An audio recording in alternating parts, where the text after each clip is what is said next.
copycats, when you find a niche that's rewarding you, how do you keep the hordes of copycats from ripping off your design ideas?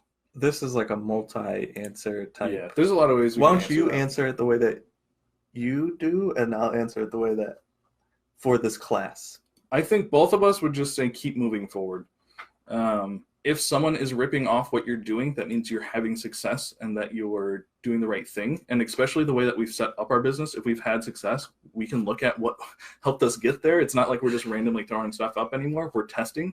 So if we see, oh, when we did this test, it started to work, then we just, start using the elements that we used in that test over and over and over again. So one way that we do that is just by flooding whatever we're going after, which just means putting a lot of similar content in one place under one landing zone so that we are kind of the only option there. So that's one way to get rid of the copycats, because if they're copying you, they're probably not doing a good as of job as you are. So the keywords that you have, the imagery that you have, like that is what worked. So you have access to that stuff. So keep using it over and over.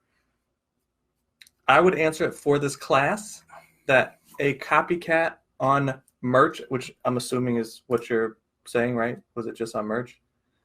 I think just in general. They were saying for a niche that's rewarding you. Most of the time, the copycats come in from merch because of how easy it is, or maybe sometimes on KDP.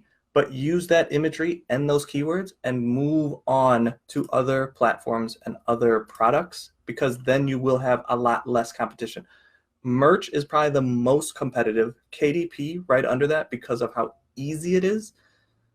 Etsy, I think, is a little less competitive because it takes a few more steps and it's a little more difficult to set up an account, and there's listing costs, so there's a cost to list, so there's a lot less competitors there. And once you start moving to other platforms and kind of building your own lists, then you're away from copycats infinitely, because then you're direct contacting your customers.